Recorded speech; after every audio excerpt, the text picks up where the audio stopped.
Get ready.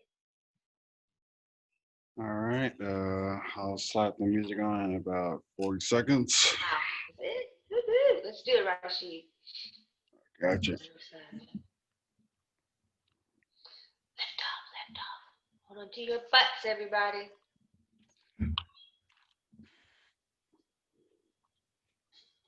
Getting Facebook going, got the YouTube, 2 versions of YouTube going tonight.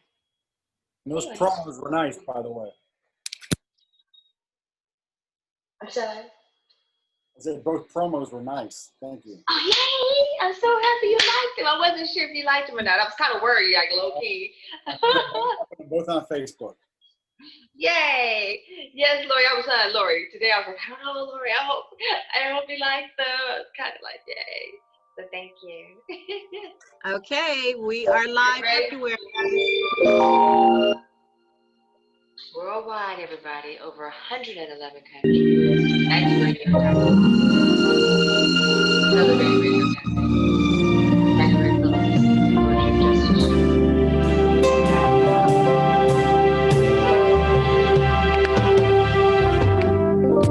Good evening. Welcome to the Poetry of Justice Show with JackieRay Phillips on YaksRadio.com and acceleratedradio.net. You know, here on the Poetry of Justice Show, this is where social consciousness meets the arts.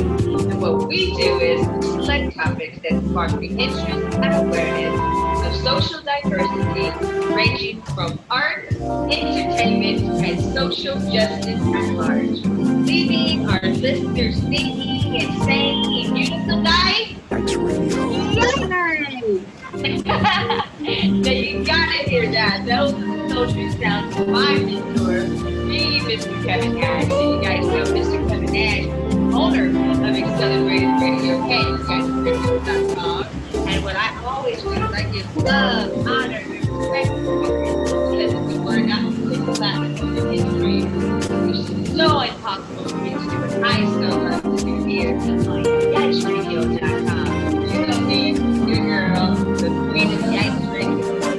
Guys, very special shout out to my sponsorship, who is Miss Lori G, Virginia Productions and Entertainment Company, also known as the Spin-Up Factor. Lori G, how are you doing tonight, Sissy?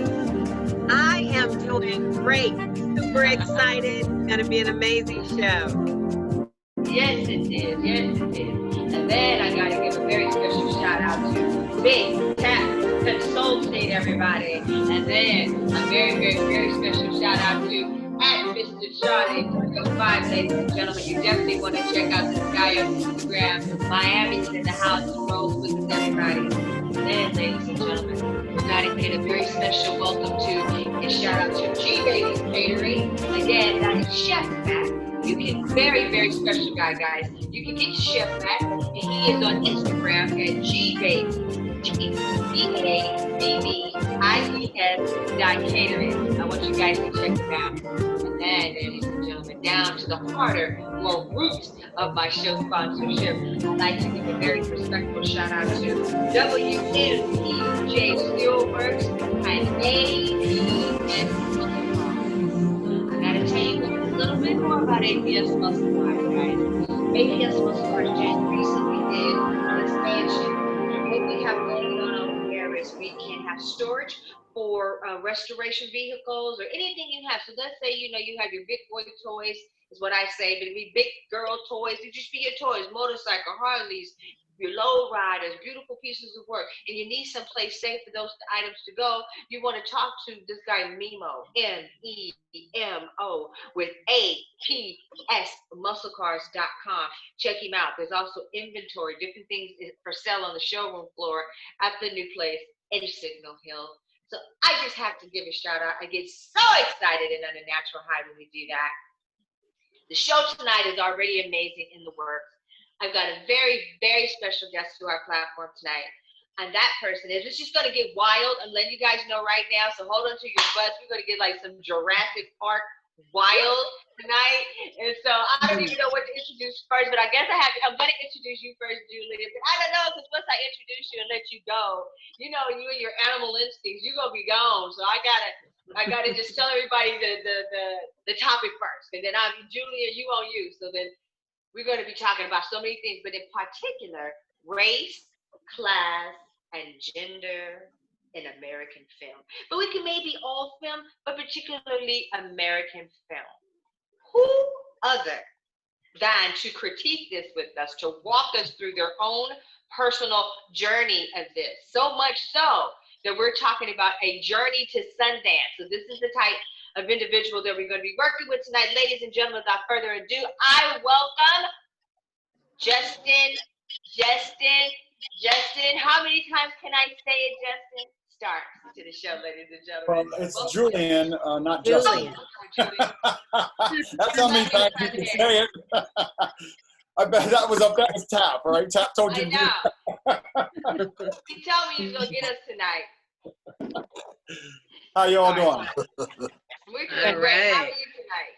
I'm doing great out here in Santa Monica in this cloudy, smoky atmosphere out here with all these fires going. I know, it's horrible. Really, really bad. But anyhow, what we got going on tonight, ladies and gentlemen, again, race, class, and gender in American film. That's a very important topic to me, always has been, back to my college days. Lori and I talk about those all the time.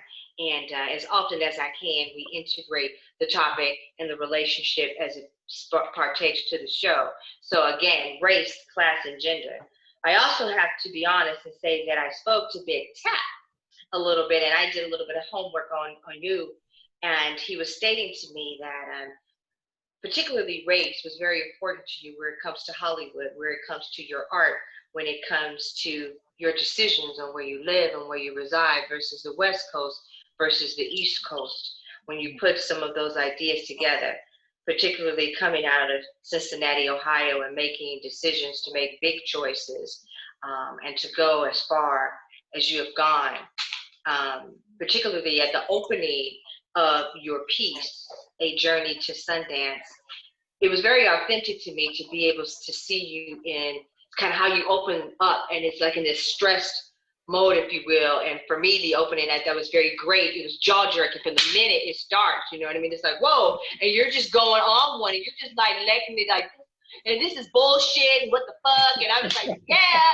So you already know, like, whoa, let's put it on, let's get it on. So when we think about grit and just jumping in there, when you decided to make this film, if you could let everybody know, what prompted you to do that, Julian? What made you decide, I'm going to go ahead and make this next step? Because you've done so many things, but with regard to your work.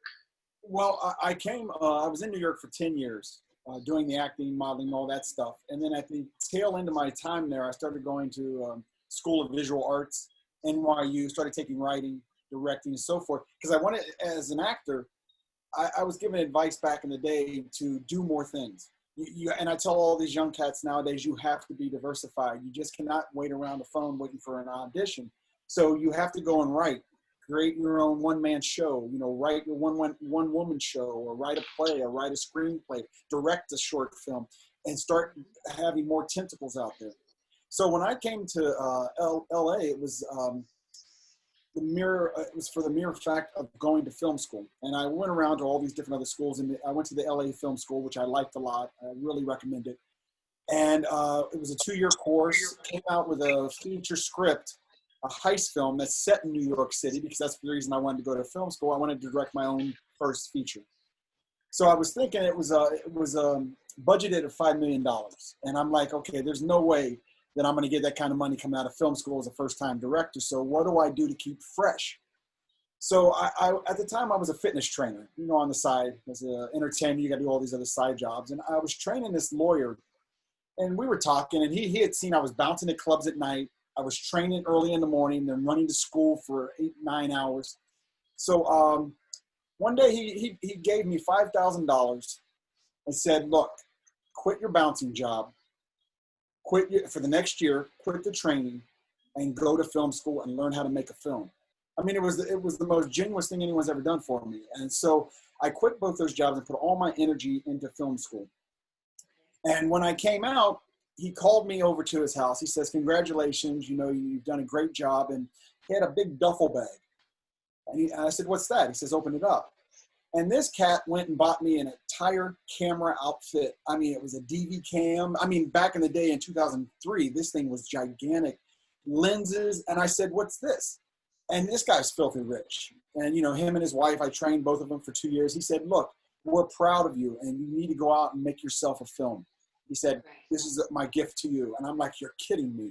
So I was thinking, what do? I can't film this heist film. That's a big budget thing. I thought, why not start a production company, which I did, Hollywood Filmmakers, and go up to Sundance 2004 and just interview people that have already been selected to go into the festival and, you know, for their electronic press kit. So I can get, you know, as the lawyer put, you know, we get our tentacles into the ground, we get traction and go up there and just film them. So I was thinking that. So I asked a friend of mine who was an actor, his name's Bill, another Bill. And then I you know, and he said, yeah, why don't we go up there? And he says, well, wait a minute. Since we're going to go up there, what do you think about doing a documentary on our journey to go up there? Then my wheels started going. I said, yeah, why not? So I started asking everybody from film school, from my gym, because there was a lot of actors and stuff in there. I ended up getting like 12 people on board. Everyone put in $50. We rented a giant RV, went to Costco's, put $100 into food, and I documented everything. 3 camera crews, you know, came up there with us, and we documented our entire journey up there. Now, this is for 2004, and it was only supposed to be that 1 year. I just went up there to do it 1 year, and I had no idea what I was doing, and I just told everybody, okay, we're in 3 groups. We got 3 camera guys. Just go interview everybody. And, you know, none of us had been to Sundance, so we were like, this is Shangri-La. We thought that everyone would be floating on clouds, and so we started to find out that. But did it kind of feel like that a little bit, though, Julian? Did it kind of feel like that a little bit? What's that, like Shangri-La? But did, you know, when that first experience, did it kind of feel like you were walking on a cloud a little bit? Oh, of course. When you see the film and me and talking to the other people in the crew, I'm on. You know the thing about Sundance, it's elevated really high. Half the crew, they were like the first couple days, they couldn't take the altitude. And some of them were sleeping. I'm like, I'm paying you, get up. But everyone was like, what do you keep your butt up. Well, everyone thought I was on speed, and I don't do drugs because they said, you're so freaking hyper, dude. Why? I said, I don't even feel the atmosphere up here. So anyway, we go up there, and then we find out most of the stories people were interviewing, including celebrities, hate Sundance because they hate it. Well, they hate what Sundance had become, which was more like a film market than what Redford initially started it out to be. And so we get back, have a meeting at the camper at night. I said, wait a minute, this whole thing is turning. We got like people who love it, especially the ones who have been chosen. And then the other ones are just up there. And, you know, we interviewed Aiden Quinn on the street up there. And I asked him, I said, you know, what do you think about Sundance? He said, this is Hollywood with snow.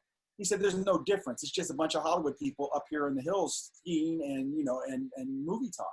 So that's the empathy. It was only supposed to be that 1 year, 2004.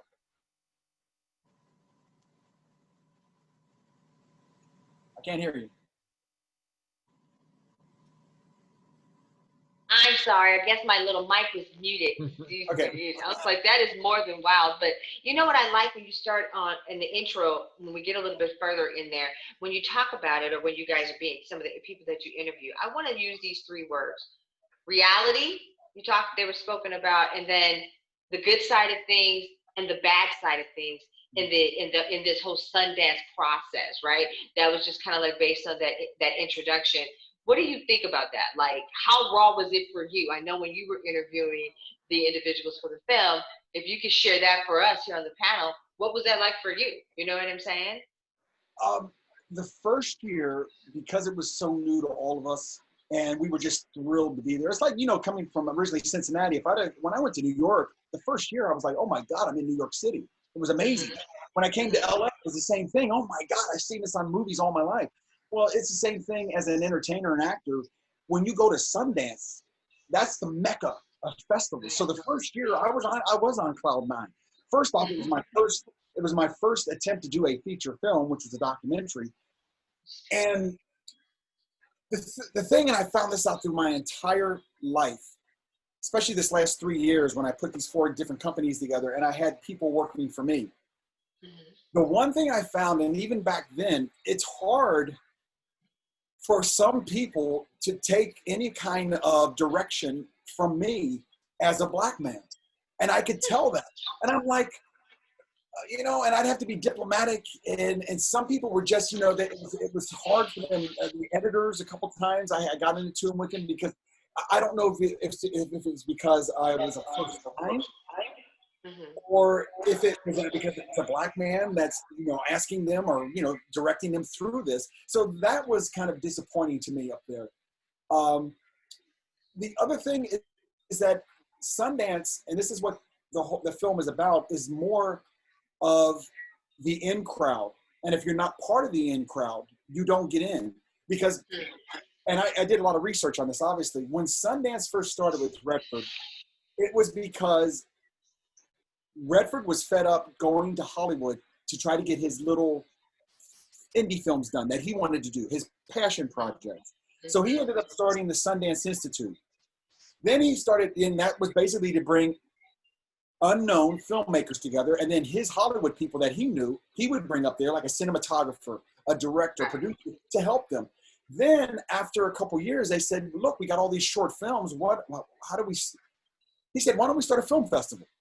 And so they took over the USA Film Festival that was in Park City, bought it out, turned it into the festival, and that was just supposed to be this little film festival that they would bring those films from the Institute over. After a year or so, it blew up. And it wasn't that cordial place where people went up and said, oh my God, these are independent filmmakers. Let's go up there and talk to them. And, you know, and the filmmakers could talk to the big wigs. All of a sudden, and this is what's interesting now, being that Harvey Weinstein's in prison. Harvey Weinstein, well, this is what, the first year we went up there, there was this big book that everybody was walking around with called Down and Dirty Pictures by Peter Biskin. It was about this thick. I mean, it was gigantic. It just was released a week before Sundance, in time for Sundance. Basically what it was, this reporter named Peter Biskin wrote this book, scathing expose on Miramax, which was the Weinsteins, Redford, and the Sundance Institute. And everybody was reading that. And then we ended up getting, and you saw in the film, we interviewed Peter Biskin. And basically what he said, before the Weinsteins were bought out, Miramax was bought out by Disney and had all this money infused in their company. Before they were bought out, the festival was where a lot of these sales reps and producers reps would come, and they would all meet the night before, Thursday night before the festival opened, and they would say, okay, who's going to bid on those 3 movies? So say you have 10 reps around, and so the 3 say, oh, okay, we won't bet on those. And then who's going to bet? Oh, okay, you're going to bet. I won't bet. So it was very cordial. When the Weinsteins got bought out, they went to Sundance, and they said, excuse my French, fuck all of you. We're gonna take whatever we want. And this is a New York, come on, you look at Weinstein now in prison, and you kind of understand why. People were terrified of the Weinstein, especially Bob Weinstein. They were terrified of him. So when they came to the festival, that whole collegial, hey, how you doing? That went down the drain, and everybody, it was dog eat dog from that point. And that's what we found out the first year there. It was just more of a film festival. And then the other thing that was horrible is, since they came in with all this money, a lot of the movies that were chosen were already done. So there was movies with Ben Affleck in it, you know, with Paramount. These were supposed to be independent filmmakers. That wasn't happening anymore. And then once those movies came in, then they had the $1 million pre-parties that nobody could get in unless you had an invite. So that's what turned Sundance from this beautiful thing that Redford wanted to go, and now it's a film market where it is just business. Right. Which is what Redford, you know, totally against what the whole premise of what he was going to be doing. I have a question for you, a little bit off keel, but not really. It's just kind of jumping deeper into our interview, if you will. Julian, I wanted to know your most favored actor of all time. If you could select somebody, and then when you select this person, I'd like you to keep in mind, if you can elaborate to us why you would select this person. So again, your most favorite actor of all time. I really have 2, but I'll give you the first one. Just 1 second. Okay, thank you. The first one that, because I'm in theater, I was in New York theater, studied with a lot of old teachers from the 30s and 40s who I studied with, and they were in their 80s now. So I was more theater based. My favorite actor was Marlon Brando. The reason why is because of the technique that he didn't show, but the innate ability for him. If you watch any of his movies in the 50s and some of them in the 60s and a couple others, there was a lot of junk that he did later on in his career when he didn't care. But the movies in the 50s, if you watch all of his movies from 1950, it's a movie called The Men, all the way up to, Streetcar Named Desire and, and a Wild One and so forth.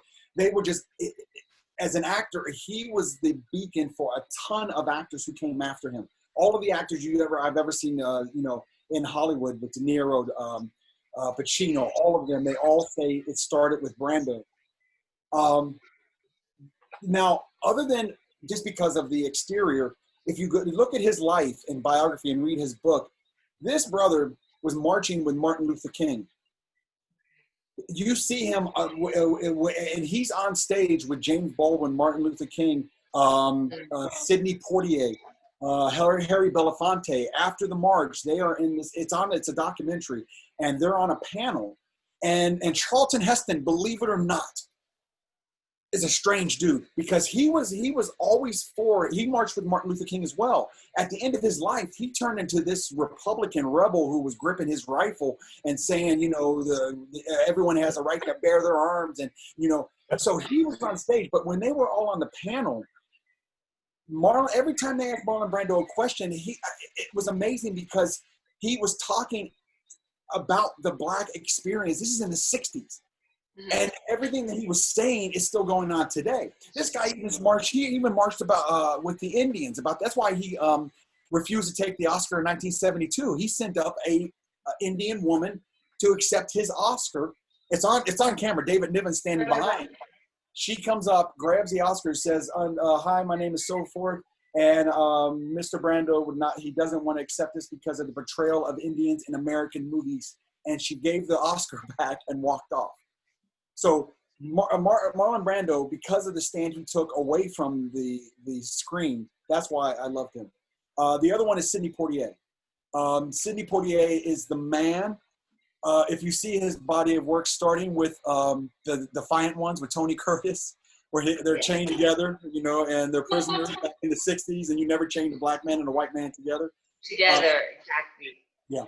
And, it's funny, if you've never seen it, Uptown Saturday Night, Oh my gosh, Lori, could you go ahead and tell Julian about our relationship with Sidney Poitier? Tell him, the Grammy and my mom and we grew up watching him. Tell him, Lori. Sidney Poitier was definitely my mom's favorite actor. And because of that, he became our favorite actor because she watched everything he did. And she was fortunate enough to be there for the filming of Uptown Saturday Night. That is a great movie. Yeah, and she stood in line to get his signature, his autograph, and she said he was so gracious, so very generous, and just a really class act. So yes. Yeah, So I cherish those times. Those are my two favorites. Those are great. Oh my God, I appreciate that. Thank you so much. I'm jotting all this down because this is still going to give me way more homework. So I don't know. What I have a question for you. Do you have an opinion that you care to share on Black Lives Matters in general? Oh Lord, you really want to hear this? Yeah, it's ready. I really want to hear. Well, and Jerry knows this. And I can't say the specific restaurant. I sued a restaurant in 1990 for discrimination that Jerry and I worked at. And believe it or not, and even though me and Jerry sometimes fight like cats and dogs. Jerry, wait a minute, hold on, Julian. Just to let the audience, you're the first one. Jerry is that's what my family calls me, my mother, my brother, and Julian. They call me Tap. Julian. Oh no, I'll get to that, Big Tap. Just sit back and be quiet. But no, what I was saying about Black Lives Matter.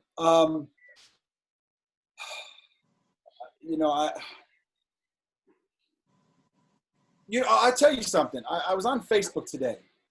All right. And on my post, someone posted, you remember George Zimmerman, that fat piece of crap in Florida who killed Trayvon. Yeah. This piece of junk is signing an autograph on a Confederate flag on a bag of Skittles, which is what Trayvon was eating when he murdered him. You know, I've told people this before. It's a good thing my mom raised me the way she did, because I'd probably be in prison. And as we talked before, all of us had a pre-talk a couple days ago, and I told you how Big Tap, he amazed me since the day I met him in 1988, working the front door of this restaurant. This is a brother, you know, he loved fighting. We were both bouncers, and he just loved fighting. That's what he thought he was a knockout artist. He was a little less than that, but anyway, you know. But anyway, this brother would fight at a drop of a dime, and he was very good. But on the other hand, there's something that he had that I never could do. He could talk to, and if a Klansman walked up and started saying stuff to Tap, this brother could talk to him and have him as friend the next moment. It was amazing because he's a big dude and intimidating. And I remember once, and I don't know if Tapper remembered this, he came up to me, he says, why do all these white dudes want to start fights with you? With me? Because they would just try to start. And Tap said, you know, if I didn't know you, I probably wouldn't want to start a fight with you, but they all do. You know, and I say, Tap, there's a reason for that. I think a lot of older white guys are attracted to Tap because he's smooth talking. He's very amicable. He's down to earth. He's true, but he doesn't pose a threat to them. When I talk to guys, and I'm not like that. If they give me some crap, I'm going to give it right back to them. I don't have a filter, because you know I'm trying. I don't want to go rampant here on Black Lives Matter. I mean, that's why I didn't go to any of the protests, because I'm afraid I'll be put in jail. Because if someone's yelling at me like these, I remember the first day after Floyd was killed, they showed a video on Facebook where these three guys were laughing at these black protesters, and one guy was kneeling on his other friend as if he was, you know, the cop kneeling, and he had his hands in his pocket laughing. So he's mocking. If I were to see that in person, I'd probably be put in jail, because I couldn't stop myself. So that's why I don't go on social media. I told Tap a long time ago, you can't teach dumb. You can't talk to someone who's dumb and try to give them your point of view, because they don't care. And worse than that, they don't know how to assimilate what you're saying, because they're ignorant. Correct. So I don't know if I answered your question.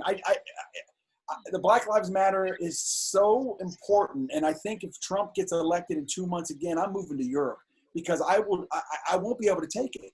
Because the thing that gets me about this whole thing, Trump is a master, and I know him from New York City. I catered parties where he was at these parties, and I know him from those parties. Mm-hmm. He's a master at being a sham artist. He's a master at it. It's bait and switch. If something's going wrong, they will create something where everybody forgets what just happened. 3 weeks ago, you remember, a report came out that he called, he didn't want to go to the French cemetery because he called soldiers losers and whatever, right? And everybody was on fire.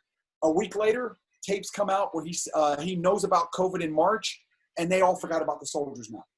So it's one horrible thing after another, and it's just, he's the crux of this whole thing that's going on right now, and the ignorance and the racism that's popped up since he's become president and so forth. It's absolutely horrible. I have a problem with, I'm just going to actually I'm sorry, let me share the floor. Tap, I never really asked your opinion on Black Lives Matters. Can you share with us, please? Black Lives Matter is a movement where people they're trying to get equality and inherit equal opportunity. Black Lives Matter is a positive movement for Black people to just bring awareness to matters that matter with Black people. With everybody, you know, because if you think Black Lives Matters is positive because of the mere fact you have all races marching with Black Lives Matter. Black Lives Matter is inspirational. Black Lives Matter is everything good. You know, you have a few people, I think, from the opposition that sends in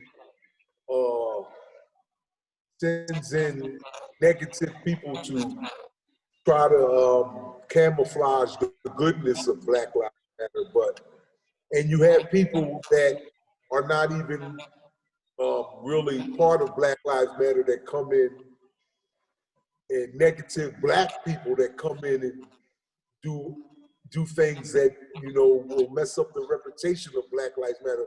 But Black Lives Matter in a whole is a positive movement that tries to bring awareness, goodness to people in this world today in the United States and abroad. I was going to ask you guys, the panel, what do you guys feel about it in terms of, I'm feeling like it's trying to be considered turned into a hate crime. For those of us who feel that, not a hate crime, but a hate group leading to hate crimes. Do you think that Black Lives Matters? You mean Black Lives? You mean Black Lives Matter is seen as a hate group? The movement itself, there's been a little bit of a spark where the opponents tend to think that it's like a reverse racism thing and that BLM in and of itself is racist. That's just psychological babble, bull crap. And now they're throwing it back. Wait a minute, look. Me and Tap have had this conversation for 30 freaking years, and in New York especially, when we were, all of his boys were hanging together down at 4th Street, and I remember we got into this big talk about Black unity and Black community, and I said, what Black community? Mm-hmm. I don't see no Black community, and he said, what do you mean? I said, for instance, me and a friend tried to start a publishing baseball cap t-shirt company. It was another brother who was a running back out of the Vikings, and he was a trainer at the time. We said, let's get this company together. We wanted Black owned, Black photographers, Black, we were going to do a calendar of African-American men. We did a mock calendar shoot of 20 African-American men of all shades of color. And we put this together, put a business plan together with the Minority Business Development Center. They took it to the SBA. They loved it so much they guaranteed 90% of any loan as long as we could get someone to put up the initial $40,000. So. Right. And I'll get back to the Black Lives Matter, and I'll tell you why. We went to Oprah. We went to Bill Cosby at the time before he was put in prison. This is back in the we went to Spike Lee. We went to all these Black business women and men, and all they kept saying is, well, the one lady says, well, why are you having all these beautiful men in a calendar in their underwear? This one's a teacher. Why don't you have a kid? And they've just given us excuses. And these were people with money and means to help us. And the lady who was our accountant was a Jewish lady. She walked up to me. Her name was DeVoe. She said, "Look, I know you want it Black owned and everything, and no money. You want to do this yourself." But she said, "I talked to my friend who's a Jewish guy. He loved the idea. He wants to invest you $40,000." And I said, "Ain't that?" I said, "God." And I said, "You know what?" I looked at Sean. I said, "Look, forget about this. We want this Black owned because there is no Black community." When you have these Black celebrities and rich people, when they become that, they leave. And then they do the sentimental thing and give to the charity, so they semi think that they're in touch, but they're not. It isn't a community like the Jewish community where they will take care of you no matter what. If you're Black from the darkest Black part of Africa and you're Jewish, they will allow you to move to Israel and become a citizen because you're a Jew, or they will take care of you. And that doesn't happen. And I think with Black Lives Matter, that kind of bothers me, I didn't want to get into it, is that we are so fractured as a Black community, because you see these Blacks at Trump's rallies sitting behind him with their hats on, Trump, Blacks for Trump, and you got, and you're like, are they being paid, or do they really think that Trump and the Republicans, the way they are now, care about them?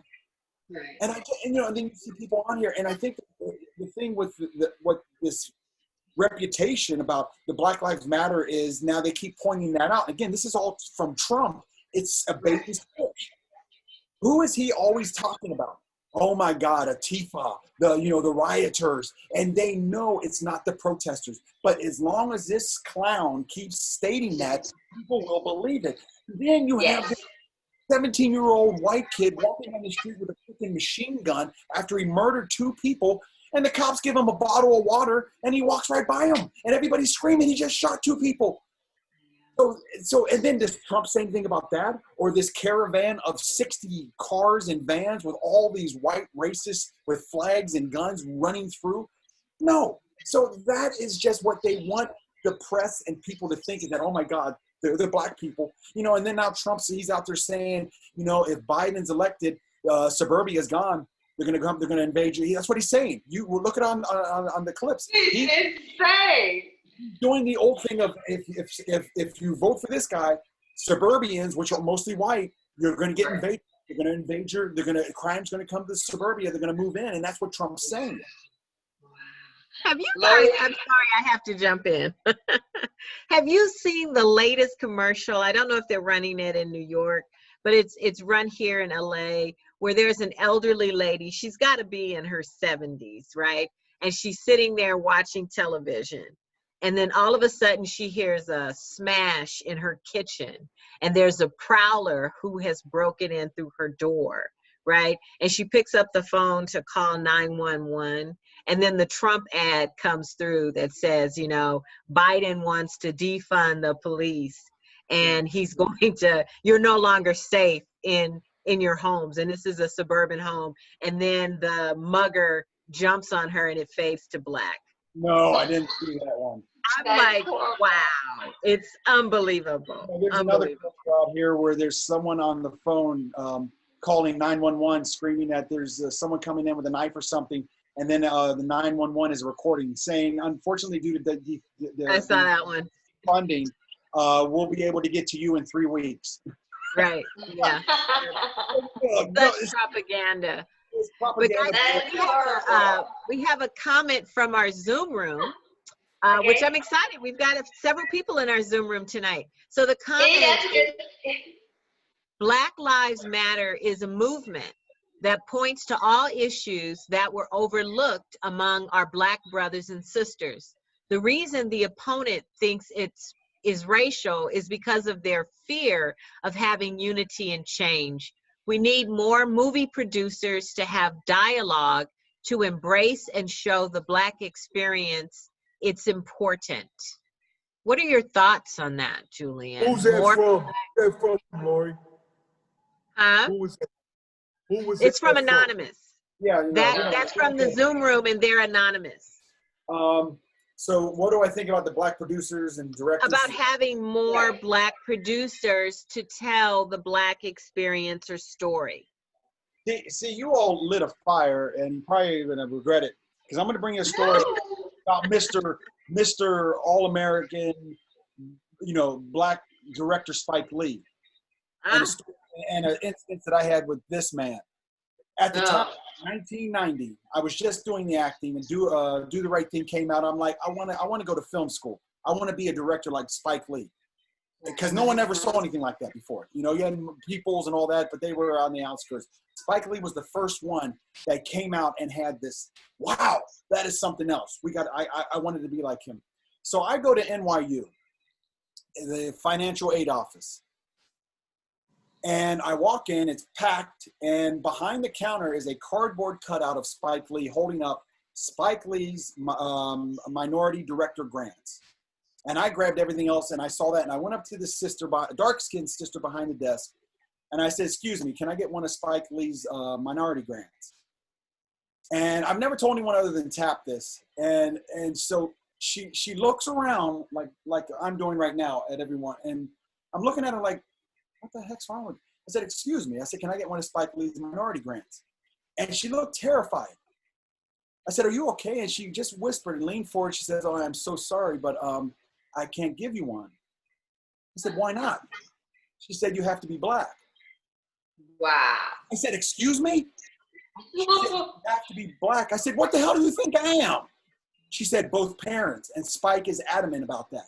Oh my God. So if I had a chance I blew up. I said, are you freaking kidding me? And everyone was looking. I said, that piece of crap isn't even all Black. And I just stormed out.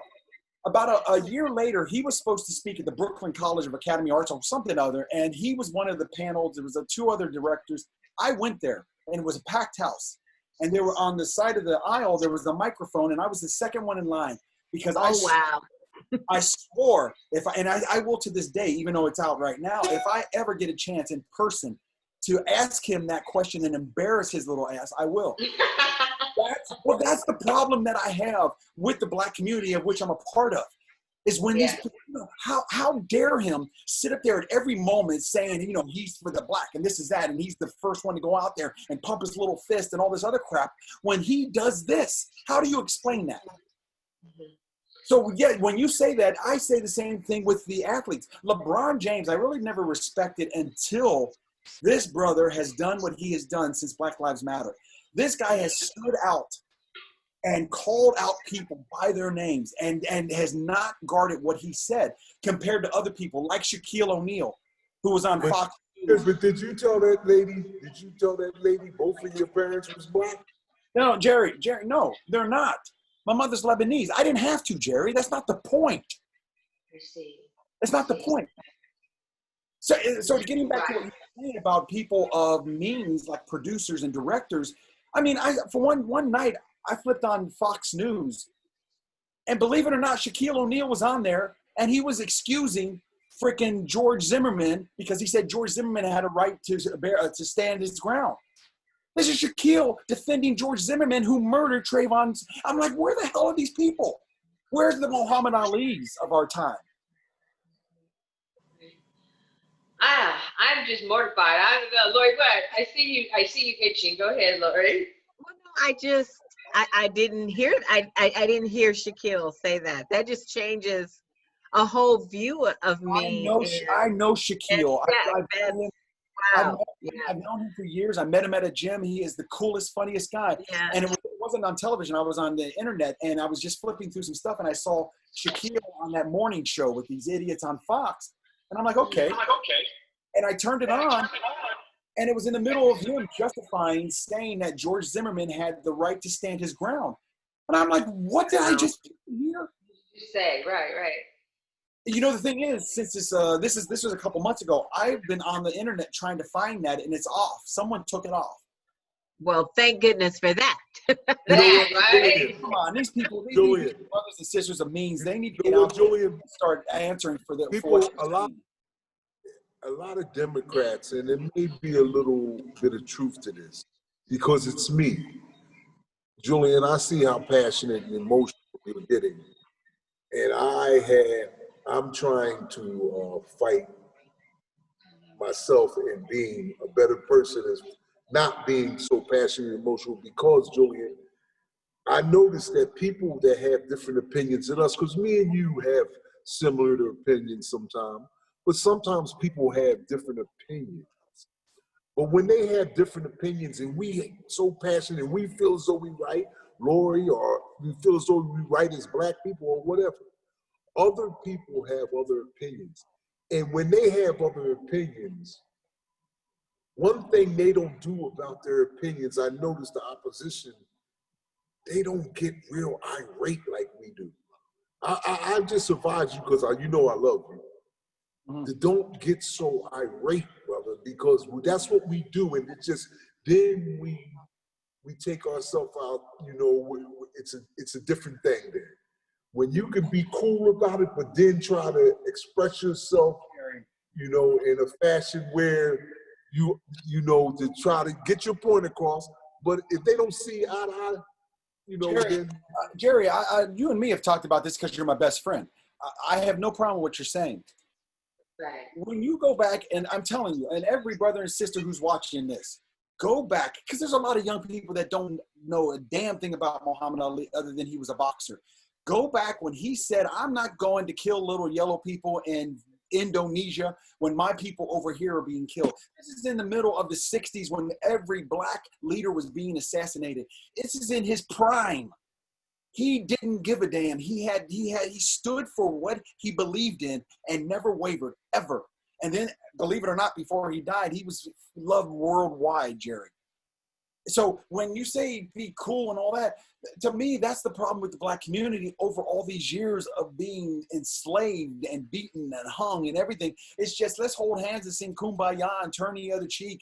And isn't it funny though, when all this happens? I know, but wait, hold your thought.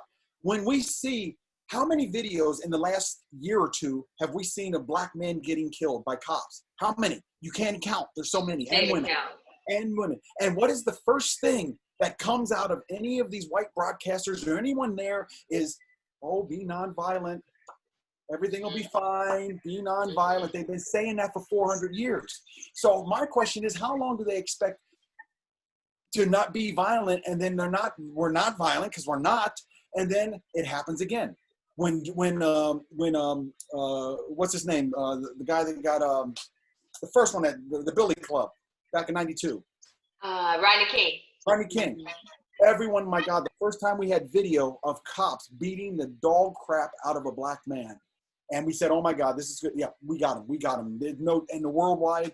And so they take it from LA where it happened, put it in White Simi Valley. Oh no, he was resisting being beat by 5, 6, 7 cops. You know what would be nice though? If we could really stop killing each other.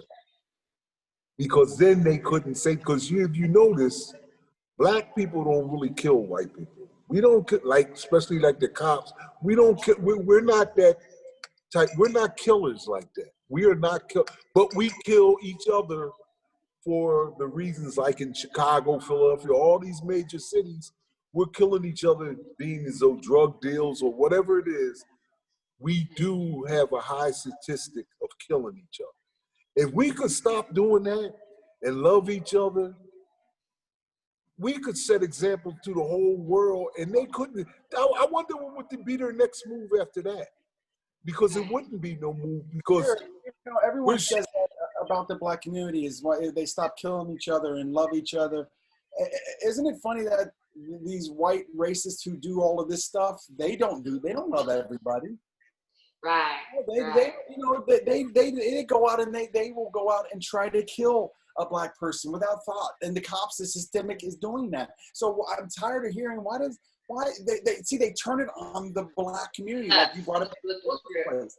Is the Black Lives Matter? Are they radical? No, that's the white people who are scared that they put the stick in the hornet's nest and they see what's going on.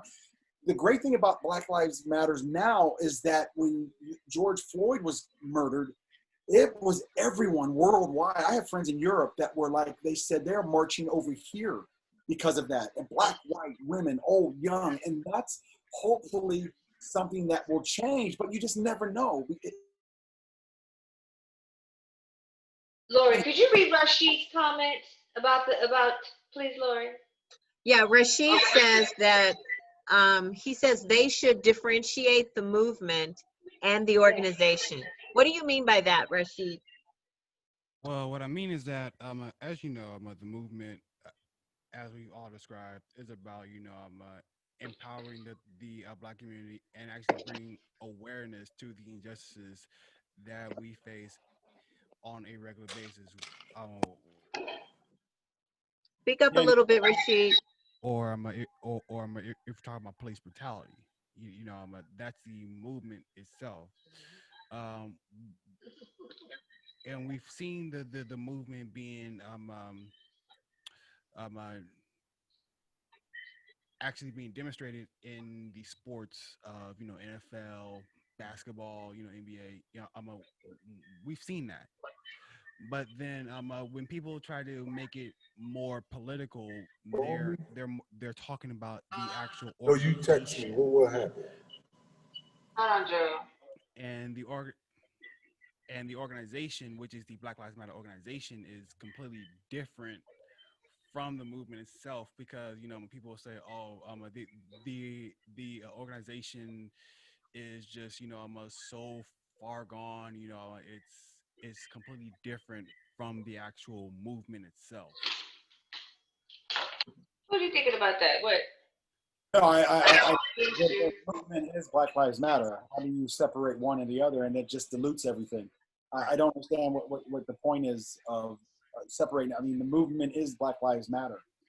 I mean, it's not a movement, right. White Lives Matter, or Mexican Lives Matter, because it's happening to Black lives on camera. Right. Right, and that's what our opponents do. In fact, they try to separate us, and it's the whole thing of divide and conquer. You were saying that. I thought you were believing that it should be separated. No, I couldn't hear you. My brother.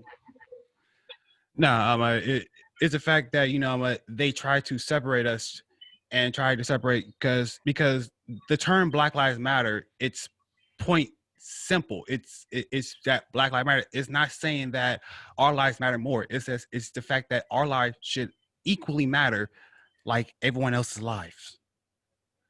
That's the I whole had point. Randy Waterman from Facebook saying that too, Rashid. He's just stating that all lives matter, right? But then what I tend to think is that I understand, yes, all lives do matter. But in terms of a movement, I think that we must, we have to look at us as a people first because it's happening to us. It's just the George Floyd. There's so many more on and on.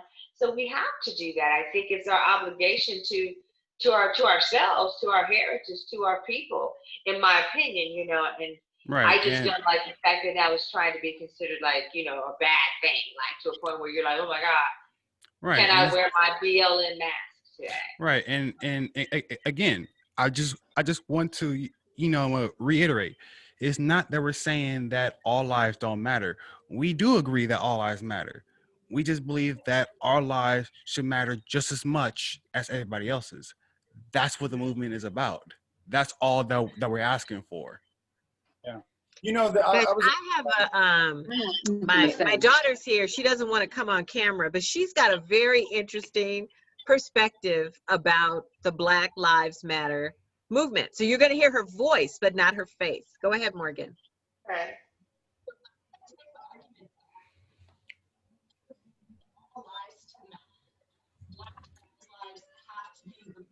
I can't hear her. Can you turn it up a little bit, please, somehow? Okay. So I understand that we truly cannot be liberated as a Black people unless we liberate Black trans lives. Once Black trans lives are truly protected, that's mean that all lives truly matter. We need to protect and stand up and fight for the most, the most discriminated person right now. Black people, yes, are targeted, also Black trans women as well. So I think that's just my perspective on, like, in terms of the Black Lives Matter movement. Did you guys get that? No, it's muffled. Can you paraphrase for us, Lori, please? Oh, okay. I'm sorry. I don't know why you couldn't hear it. But she was saying, Morgan was saying that she feels Black Lives Matter, that movement won't really excel until Black trans lives matter, because our transgender population tends to be the most vulnerable population. And so until you protect the vulnerability of the most vulnerable, you can't build from that. She agrees that Black lives definitely are vulnerable, but there is a segment, a subset of that Black lives population that is even more vulnerable that needs to be protected. You know, that's true. Okay. Let me say, excuse me, Julian, Jackie, one question. I want to ask everyone in the panel a question. Do you have a problem? Because I know everybody in the panel works with or has friends that are white that you love and care about. Do you have a problem really discussing Black Lives Matter with the strong passion, thinking that you may, especially when your white friends that you care about are listening, does that really make you apprehensive, or does it make you feel a certain way because you know you care about your friends and you don't want to offend them? Because I know I have a lot of white friends that I love dearly, and you know, sometimes you know, I think about, you know, being real passionate because I don't want, you know, I want everybody to be happy, really, but I really also want to be, I guess I want my cake and eat it too in Black Lives Matter. The white people that show passion and concern and care, I want to give them a love and let them know I'm there for them too. Do y'all feel that way? You know what I'm saying? I mean, I do understand what you're saying, but for me, in my mind, I don't have I don't have a problem expressing my support and my agreement with many of the issues of Black Lives Matter within the white community and circle that I travel. Because if the relationship I have with my white friend is authentic and it is a true relationship, then they too see that Black lives should matter. They too see the murder of George Floyd. They too see the murder of Breonna Taylor. They too see the Trayvon Martin situation. So if you are really, really my friend, then you're strapping on your Black Lives Matter t-shirt as well, right? Because this is a humanistic problem. In my opinion, that's why the Black Lives Matter is different. Julian, you brought up from 1992, Rodney King, right? And my sister and I lived through Rodney King, right in the middle of the burnings, looking off our balcony, watching that happen, holding our 2-week-old infants, right? Why is that different, in my opinion, now? Is because when you look at the streets now, it's not just people that look like you and I making that march. There are a whole multitude and color of people that are saying this is really not a Black Lives Matter issue. This is a humanistic issue. George Floyd was a human. Breonna Taylor was a human. Does that make sense? Yeah. Yeah. You know, Yeah. and so if your white friends, Gerald, don't see that, guess what, baby? No, They're I have. not your friends. Listen, yeah, what I'm saying is, I guess with me, Lori, I have friends that do see that, you know, and I have friends that see the opposite, that are on that other side. And See I what, baby? think Wait, hold because on. Stop sign. What side do they see? What side do they see? What other side? What is the other side? they believe the Trump side, and you know, Oh. who knows how deep they're getting into that. But when you believe in a lot of things that Trump, especially when it's against Black rights, when you're against the protesting and trying to the equal rights and stuff like that, then, you know, me being that you was my friend before that, but you're showing me a different side of you that I don't agree with and stuff like that, instead of me really trying to go against them and be, you know, mad, I see myself trying to manipulate them and bring them on over. Come on over to the good side, you know. But you pacifying woman. People. What do you say, Chris? I said big tap pacifying them ones. Yeah, you know what? But you're not right. You pacifying you know them what? ones. You know what? Yeah. Black lives.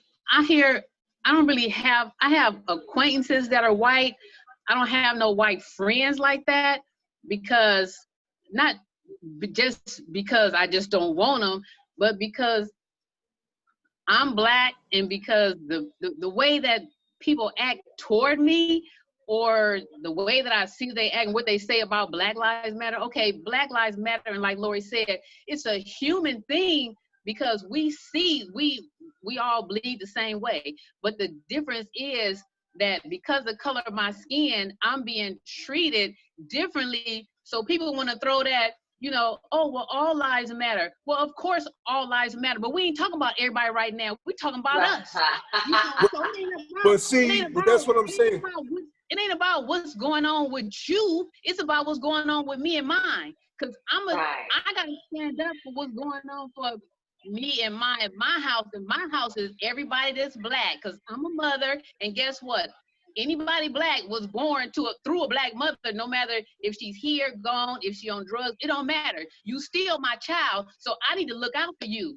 And if I had to look out for you by speaking up for you, or gathering with my Black folks, you know, to say, hey, well, what we gonna do? How we gonna talk about this? Or what we, you know, what's cracking? You know, what we need to do? Because it ain't gonna be no, you know, oh, well, my white friends. But guess what? Your white friends better jump on the Black bandwagon. They better come on and say, oh, you know what? So, y'all. You know what though, Chris? That's what I'm just trying to tell you. I have friends that are definitely with the cause and with us. Okay.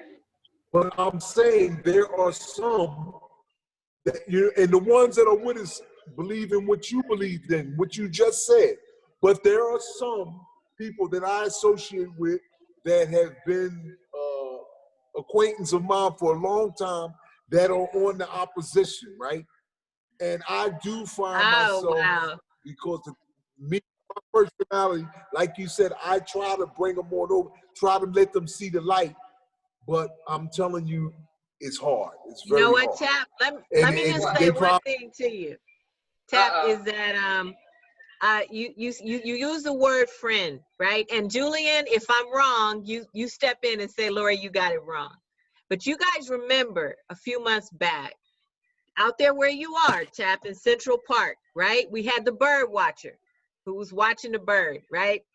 And then the white liberal who's down for the cause wanted the dog to, wanted her dog to be able to bark and not be on the leash and all of that, right? At the end of the day, in all her level of liberalism, she called the police and played the race card. She played the damsel in distress, right? But she had been at the Obama rallies. She had donated to all of the African-American causes. The problem with those friends is that when they have the opportunity to live in that white place, when they're really up against that, and they have to make that call, are they going to make a liberal call? Or are they going to make a racist call? And in her case, she made a racist call. So you be mindful, my friend, of who you call your friend. Right. Oh, absolutely. Be mindful. Thank you, Lori. Yeah, of course, Lori. Of course, but I still have faith in people, Lori. I do have faith still, although that everything that's going on. And I try to tell Julian, and Julian, I understand you, I understand Julian, and I'm glad to have y'all. But what's going on, I still have people, white people, that I believe in, and I believe them. And it's some that I believe that maybe they're just, I have to find out on my own that, wow, it's true. I have to accept the fact that they are who they are. And it hurts a little. I got a story for you, Gerald. I'm going to tell you a story that has plagued my life. And I'm going to tell you right after our Zoom room, because we got some good stuff going on in our Zoom room here. We have, and I don't know if I'm saying your name right, and I apologize if I say it wrong, but I think it might be Sia. It's S-I-A. The movement will matter if we as Black people honor our own lives to each other and stop killing one another. If we don't respect each other, how do you expect other races to do the same? And Sia said, yes, I did say the name correct. Okay, so I have an answer to that statement. Yes,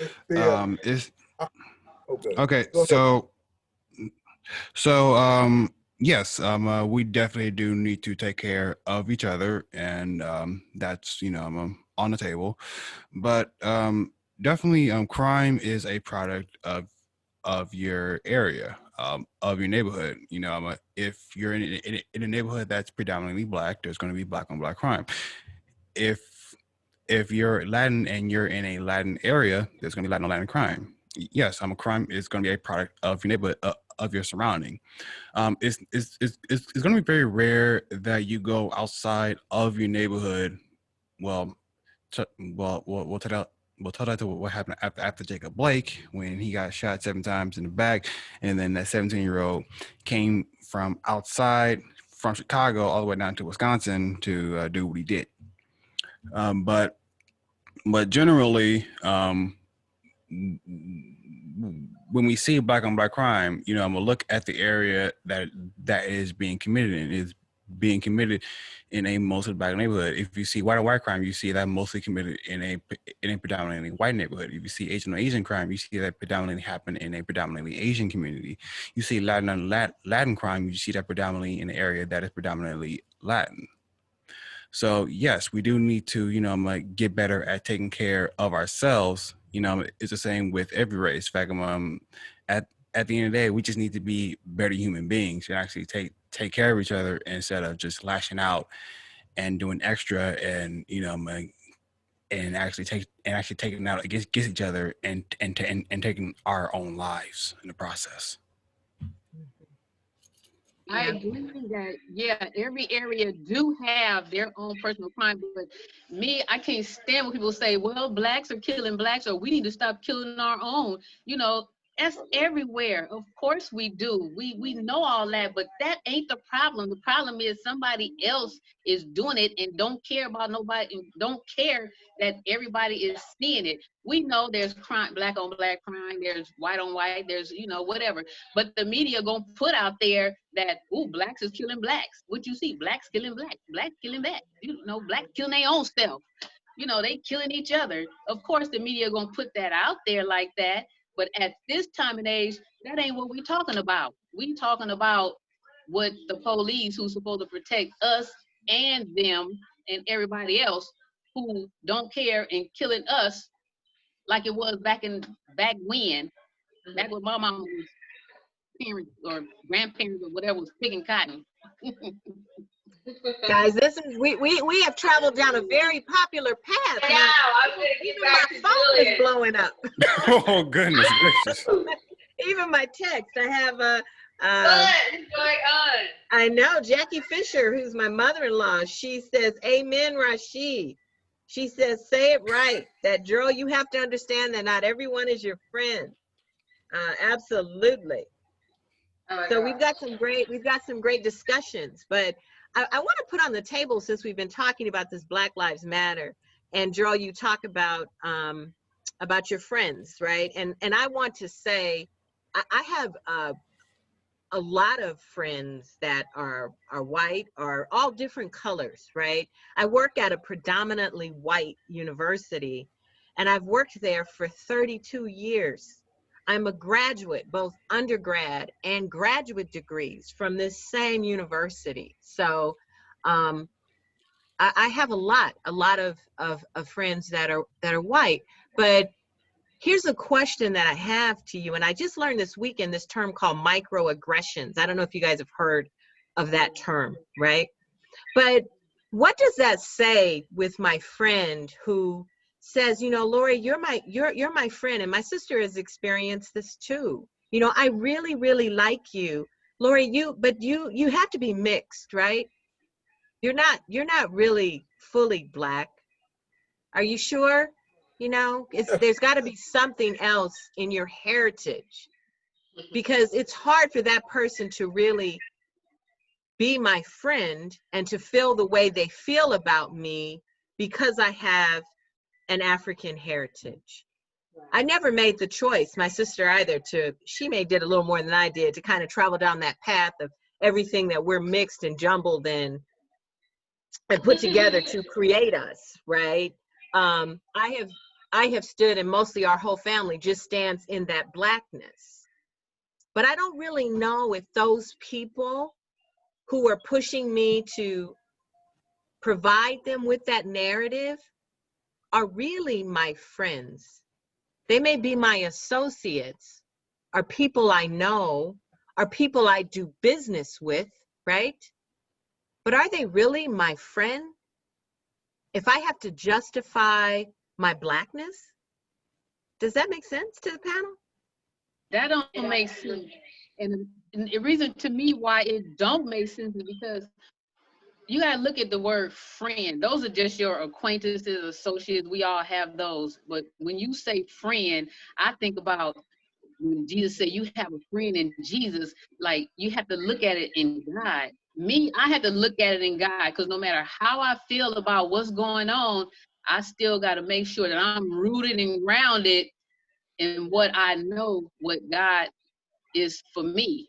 I don't, which is the light, which is the light in me. So I can't say that, well, I don't have no friends like that. I know those people, but I can't say that them is my friends, because once again, Christian, me personally, I know the difference and I have friends.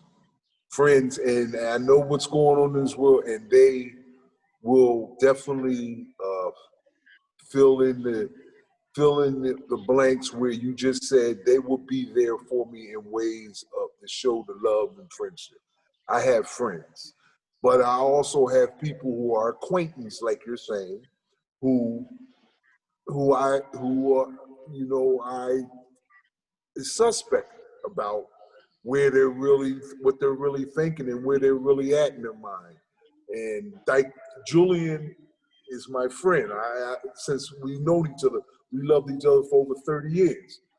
I know the difference between friend, but it's like I cannot leave out, although all this stuff is going on in the world, and it makes you want to be mad, and it almost brings hatred to you, even if you ain't that type of person. You have emotions and you feel emotional, but I cannot let that deter how I feel about my white friend. Period. And that's not going to happen. But you have some people, and I still get upset as to where a lot of white individuals make me mad, and I got to separate that, because the people like in the Trump, the 30% of the people that he deal with, they make me mad of the way they think and a lot of things. But I got to keep that in perspective too, because it's only politics. Politics will ruin you. You can't take that too seriously. You know what I mean? You got to keep everything in perspective. But I'm always thinking. They got me thinking. I'm telling you, Julian, you haven't said nothing. You've been kicking back, brother. This is your show, brother. This is your show. We want to hear you, man. We miss you, brother. After the Black Lives Matter for me, man. I heard what you all said. Look, I'm on board, and let's move on. Yeah. Let's do it. Yeah. The business side of things for you, Julian. I have a couple pages of notes on you, sir. The business side, the business drama, Hollywood talk. What has that been like for you, particularly? And I'm using the word Hollywood talk. That's a word Lori and I kind of use. She could probably give you more detail. But in terms of, I think we talked a little bit before the differences of the bi-coastal situation, but what has it been like for you in terms of getting connected to the right people? Have you run into a lot of static, and how do you handle those barriers in your career? When I was in New York, it keeps coming back to Spike Lee. I auditioned a lot for Robbie Reed, who was his main casting director. I don't come from the hood. I was born in Cincinnati, all black neighborhood growing up. About 5th grade, my mom moved us over to this all white neighborhood. Went to college every now and then. People think I have a master's and whatever. I'm like, no.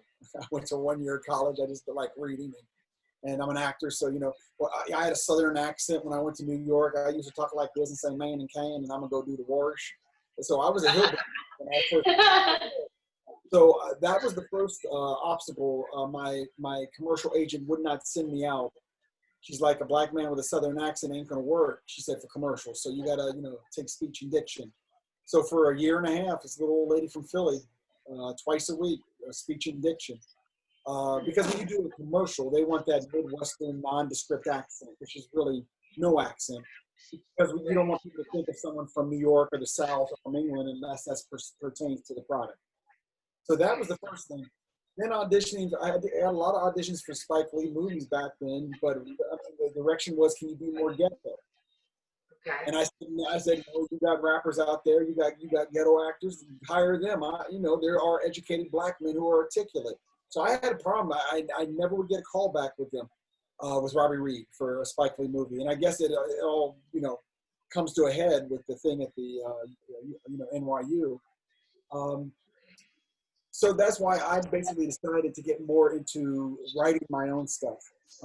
I have 2 scripts out there now that one's a heist film, one's another one that is takes place in Lagos, Nigeria, dedicated to a brother named Ken Saro-Wiwa, who was an activist over there, which their government at the time ended up hanging because he was trying to get shell oil to stop drilling in the Agoni region. So I have a whole script. It's amazing. His name's Ken Saro-Wiwa. Just amazing what happened. God. So those scripts have been out, And the feedback I'm getting is that they're too radical. They question, especially the heist. It takes place where it's in New York City in a brownstone, and these, they get caught in there, and now you have these criminals, half are black men, and then you have all these upper white rich people, and the film is about the interactions with each other and talking and looking underneath racism and classism and all this stuff. And it's still, I had great feedback, but they kept saying it's just no one wants to make a radical film like that. So it's hard for me because I have two scripts that I want to make, but no one wants to invest in them. I had Bing Raines interested in the heist film, and we still couldn't get anyone to jump on funding wise. I was going to ask you, actually, that was my next question. How has that been for you? I know it's outlined in your documentary, A Journey to Sundance. I wanted to know, what does that feel like on that funding side of things? Do you have a pool of investors that you work with routinely, or is each particular project a new hunt, if you will? Well, the film is a total of a 13-year horrible odyssey. It's finally done. It took 6 years to film it because I was financing the whole thing, and each year I'd have to go up and get updated footage, and we finished it. It was a 6-year film, 2 years in post. The film was done. We were shopping it to distributors and festivals, and a lady in France saw the trailer on YouTube and called me and said, "We'd love to have you come to our art exhibit in Monaco in Europe and screen it at an art exhibit dedicated to Robert Redford's pencil sketches he did in 1955. He was an artist. He thought he was going to be an artist, and someone discovered him. He became a movie star. But he did these, he's an excellent artist, did these beautiful sketchings of nude women in 1955. They were doing this exhibit in Monaco, and they said, since your film's about him, we would love you to come there for the week, and then we'll screen the film in front of the entire audience, including, Monaco, Princess Caroline in Monaco, all of these groups at the end. That's when I had run into Robert Redford's wife, who was there in his name. She saw the film, showed it to her husband. He loved it. They were both invited me to come to Albuquerque to meet Mr. Redford. Well, he said he loved the film. He thought I was very talented, but it needed re-editing. And so that took another 2 years, and that's what made it a 13-year film. So on this film, that was all my money. Over $300,000 over 13 years. It was just a horror story, but I had my first film done. And now I'm trying to get these 2 scripts done. I have my book, which I just finished. It's on caged animals in America. That's done and out, and now we're publishing that, or publicizing that. Right now, the thing in Hollywood is that you have to have named stars attached. You have to have a named director. A lot of these movies are packaged within the agency. Like William Morris Endeavor, William Morris is a very big agency worldwide. They will package the entire deal. They'll have their writer write the script. They'll have their in-house, one of the directors who's an Oscar winner directed. They'll put a producer on it. They'll put a cinematographer on it. So right now for an indie like myself, it's almost impossible to get funding. It's just a matter of going out there and hustling and trying to, do what you can. The advent of video makes it a lot easier now because there's so many, genres or so many mediums to put your videos on. But it's not going to be a gigantic Hollywood budgeted film. It's very rare that you see any of that happen.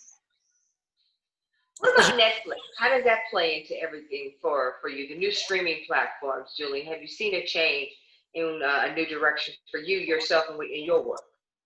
I have my film, Journey to Sundance, is with 2 distributors now.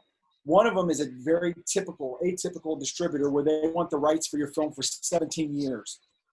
17 freaking years. And I'm like, the film's already 13 years old. I'll be dead by the time the rights are over. And then what they do, when it's a distributor, they will pay up front for all the advertising, the post-production on some of the stuff in the film. And so you're in debt for about $35,000 before you even make a dime on the film. And they take all that and they, of course they pad everything. So that's the one that is the atypical one that I'm not going to go with. There's another one that just called me the other day. They are someone that you pay as a minimum of $3,200. They digitize the film for all of these different platforms, and then they go out and try to sell your film for a minimal amount. And so there's not the 17-year thing. So they're more of the new of what I want to try to do. Now you can go on and do it yourself. I could go on, I have an Amazon Prime account. I could go on and put it on Amazon, but that doesn't guarantee that anybody's going to see it, and I'm not going to make any money on it. So I want to try to get it out there to Netflix, to Hulu, to, to the Apple TV, to these big that will pay money so I can make some money back. I know, that's the goal. I see you itching over there, Lori G. What are you thinking about that funding side? When we did the pre-interview, I never discussed, and neither did Julian, the humble guy he is, I never discussed that when he started in the film business back in 1990, Hollywood Filmmakers, he was an actor. And while he was acting, I could not believe that my buddy, we was playing football and basketball. And you know who was the best player, but we were playing sports together, and he was landing at least 4 commercials a year. Every year, it was like up until 2000, when my daughter was born in 2002. Julian, you must have like 30 commercials now? I have at least over 60, 70. No, no. Thank you, Jerry, for that. Oh, okay. Okay. No, the thing is, look. He was all those. No, Jerry. No, look. No, look. There's the thing about commercials. If you look at commercials, the beautiful thing about commercials, they got so many brothers and sisters in commercials now. It's amazing. If you look at commercials now, it's amazing all over the scale. There are brothers and sisters in commercials now. I never had a problem with commercials. As long as you can portray something into the television about what you're selling, not a problem. I have tons of info commercials, tons of on-camera spokes because I speak articulate, and they like to see that in black men. I was talking to this guy one time during a lawsuit against this restaurant for discrimination. He was an older white guy. I wanted him to represent me. And we're having this 3-hour discussion. And he just looks at me, and he's like, he really wants to take the case. He says, I think you have a strong case. He says, what college did you get your degree at? I said, I didn't go to college. And it's dead silence. He's like, really? He's like, you're so articulate. And I wanted to reach over the desk and slap him. And that's like, one of. Well, the thing is, I'm just like, come on, dude. Do I have to keep excusing, that I'm not this ghetto, you know what I'm saying? You know what I'm saying? I'm not that. But accept that. That's on you. One of the reasons that I wanted to become your friend is because I wanted some of that articulence to rub off on me. Because I was, I talk like I do, Frank. I'm from the hood. You know what I mean? Did you ever want some of my hoodness to rub off on you? In my heist film, he's one of the characters, Big Tap. He's in my film. Oh my God. There's a character called Big Tap. He's in it. That's awesome. I said, look, if they make, when me and Julian used to hang, I said, if they put us together and made a mold out of both of us, brother, woo, man, we would be some bad boys. Oh my God. What I mean? Because Julian used to get movie though. Because this is a true story. He used to get mad at me because a lot of black people, and I saw it, and then I had to stick up for it. I saw it. A lot of black people didn't want to really embrace him because he was articulate. We go through, black people do that. They're very, you know what I mean? You understand what I'm saying? It's not just that. It's because I hold them accountable just like I hold white people accountable. And I will call them on their hypocrisy. And I did that to a bunch of your boys down in 4th. I'll tell you a story. We both know this brother. I won't say his name, but he was wearing Calvin Klein underwear. This is back in like the 90s, right? And I happened to see he was wearing his Calvins, right? And that was a big thing back in the day. And I asked him, I said, why are you sporting Calvin Klein?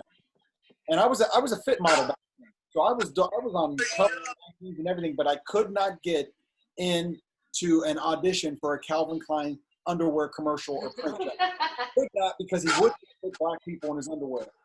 And so I asked this guy, I said, why are you wearing Calvins? I'll call you back. Pro-black, this and that, and I'm not going to tell you who it is. And I said, man, you're full of crap.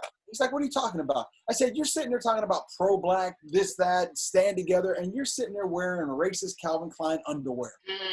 And he starts looking at me. He's like, what do you mean? I said, I'll tell you how dumb you idiots are that wear Calvin Kleins because you think it's cool. I said, Calvin Klein, where do you think they got the idea of putting a name on a strand of underwear, and so the pants hang down so you can see it? Where do you think they saw that in the first place? People in the industry, in the ghetto, where kids were wearing pants that were too big for them because, you know, they had to grow into them, so they saw their underwear. So instead of Calvin Klein, it was great advertising. They said, you know what? We could put our underwear on a poster board, have someone wear our Calvin Kleins and the pants hanging down. That's how we'll sell it. And that's what they did back in the 90s. It was a gigantic campaign. So why didn't they put like someone like Tyson? Do you remember the model Tyson? Tyson Beckford. Yeah, Tyson Beckford. Yes. For sure. For sure. Every time I went on an audition against him, he won. And I'm like, God dang it. Because he was just the man. He was the man back then. And I'm like, I could not get in. I told my agent, I want to get into Calvin Klein. They said they won't see him. And they won't even put Tyson in underwear. So look how smart Calvin Klein is. Who do you think they put in their stupid ad back in the day to get black people to buy his underwear? Marky Mark. Who? Marky Mark.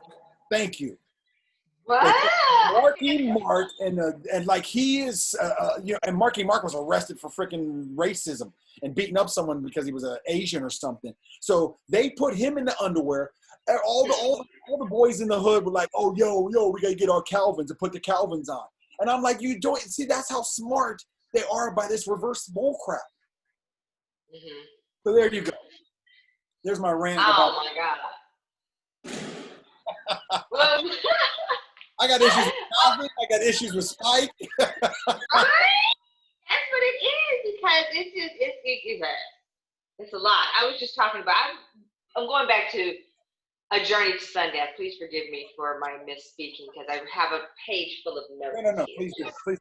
But what I was just going to say is that I want to talk about your drive and tenacity. I was just blown away. These are just some of the many things that popped out at me while filming your work. We're talking 13 years. That's a long time. That's a massive commitment from your spirit, from your soul, from the inner man, from who you are and your existence. And I'm going to get more into why I appreciate you so much. But that's just for now. Tenacity and drive. Where do you pull that from, please? You saw when I was living in my car for the first like 2 months, right? And it was the Oscar night. And I came back on camera and I talked about my mom and how she called me and was talking about, you know, because we weren't brought up, we had no money, and she brought up 8 of us by herself. And she would always call me and say, when you know, hurry up, get famous, come on, we need help. And that drove me so freaking hard. And I remember I would go into Starbucks during the day when I lived in my car, because the reason I lived in my car wasn't freaking a bum. I was dating a girl, living at her place. We got into a big fight about a month before the Sundance Festival, and I had saved all my money up for the festival, and I had everything planned and all that. We got in a big fight. She kicked me out. And I'm like, oh my God, what am I going to do? If I get an apartment, I can't go and do my film. I said, screw it, I'm going to live in my SUV. So that's why I'm living in my SUV. I remember the first night I filmed it, on camera, I said, I cannot believe I'm a grown man living in my SUV. This sucks. Because I was really embarrassed. And there's no one else there. I was just saying it to the camera. But that entire time I was planning for the film, my mom was in my head, because that's who I have always wanted to help. I remember I'd go into Starbucks for 3 or 4 hours work, and then I'd go into my car and go to sleep. And that particular day, the Oscars was on, and everybody's thanking their mom and this and that. And I go into the car and turn the camera on, and I said, you know, this really sucks. I'm trying to get this film made, and there's so many obstacles, and I can't seem to just do the right thing at the right time. And I'm living in my car, and I'm broke, and then again in the film, you see a year later, she had passed away before any of that was realized. And, you know, so the drive comes from,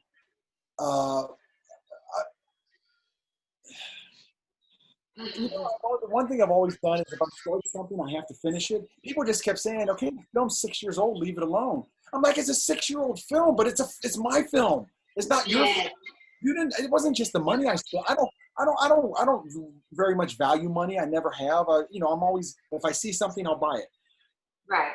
Not crap. If I see a camera, it's going to help me with my film, I'll buy it. And so what if I have to miss rent? So it wasn't that. It was about, this is my film. It's my passion, and I want to see it finished. And then when Redford got a chance to see it after that 8 years, and he hugged me in this party, he came and said, "Julian," he's a small guy, so he reached up. He said, "Julian, this is Robert Redford, a 60-year freaking actor."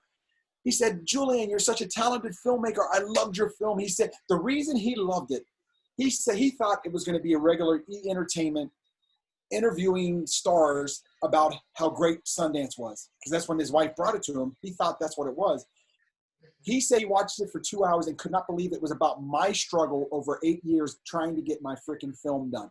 That's what he loved about the film. And that's what drove me. I'm like, yes, it is that struggle. And trust me, if it could have been done the first year and we'd have sold it, then I would have been on to trying to get my heist film budgeted and then on to the next film. And the other thing I say in the film, it's not like I was sitting in my closet for 13 years and every time I got a thought about my film, I'd open the door to the editor and go, "Put that in," and close the door. No, I went to photography school after. I traveled the world. I was in Europe for 2 months. I traveled America for 3 years and made my first book. So I'm an accomplished author now. So the film was just something that was in the background that I'm like, it's not finished. I got to get this film out. Wow. I know. It's wild. This is what I want to do. I was going to talk about jumping through hoops because sometimes you have to do that. And where I'm going to go now is talk a little bit about me, Julian, and about connections and spirits and energies and just a little bit of who I am, Julian, and humility. So I too am an author, and I have a book titled The Poetess Reigns, and it is a collection of poetic art. And I published in 2013. Just want to give you that tidbit because my show is about you, but I just wanted to do a little bit of a blend tonight. And so what I like to do is I like to share a piece of poetry since we are the Poetry of Justice show with JackieRay Phillips. And so what I like to do is this piece was written in 2014, I think I did this piece, and it's called Transitions. And as you've been speaking tonight, and as I watched your work, I was inspired and the Spirit said to share this, and it's just been burning on me as I've been spacing because it's like I want to get this out. You know, you're an artist, and you, so you know what that is, and that's why I was resonating again to that high energy when you open up the film. But I'm gonna get my energy down because I really want you to enjoy this. This is from me to you, from being our guest on the show and all the comedy and fun we've had, but from me to you. This is called Transitions. Transitions. Intentions. Renditions. Competitions. Just a few of these I mention. Deoxyribonuclease, alteration of the cannabis, images that are picturesque, seductive as the burlesque, dancer, prancer, donner, and vixen, scratching at the surface, awaiting the conviction, deep in my spirit, deep in my soul, branded with fire, a smoke screen of desire. Passion erupts, erotic and abrupt. A change in energy, a change in my synergy, remembering when it was me, but not quite as clever. You see, replacement could never be, simply because it's just not me. A movement, development, doing the right thing, back and forth in the swing, more than just a flame. Because this, Julian, this is the real thing. It ain't nothing like it. So don't try to fight it. Get up off the rope and cash in on the hope and allow the emotions to elope while holding on to the slopes, but never letting go and never looking back, because if we do, we just might get off track. A derailment, an illusion, standing still in confusion. But interruption of the flow is pivotal to transitions. So come on, let's go. Transitions. The poet just reigns. That's beautiful. Great. That was beautiful. I just want to dedicate that to you, Julian. Thank you very much. That was beautiful. You're welcome so very much. And you do so much. I'm sorry. Go ahead, Chapter. I thought I was in the La Fontaine Theater. Hey. You know, that was acting. Shit. That's my fun time. That's what I love to do. But it's all about you, Julie. But I just wanted to share a little bit of my energy and spirit with you, and just thank you so much, because I know what it's like when you put your heart and soul into something. And Lori talked earlier when we spoke about reinventing yourself constantly. It's just, you're so multi-talented, and I'm really intrigued about your passion for animals and the arts and tigers and lions. And can you tell us more about that side of you, please, Julian? Yeah, about 4 years ago, I was in Europe, Italy, Sicily, France, and Monaco for 2 months. I have really good friends there, and they showed me everything. And I was taking photos of Italy and Sicily, and I was going to do that as my first book. The problem with artists is we create, and we become 80 years old and die. You know, we never do anything with our art because that's just the way we are. We're not built for the business part of it. So I went back to my photos, and I had 4,000 plus photos of Italy, and I'm like, Jesus, they're just sitting there. And I said, you know, I'm gonna put this book together. So I started putting it together. And have you ever seen the movie The Birds, Alfred Hitchcock? Oh my God, yes. Only 100 times. You know, Tippi Hedren, the blonde. Yes. I knew when I moved out here 20 years ago that she had a wildcat preserve called Shambhala in Acton, California.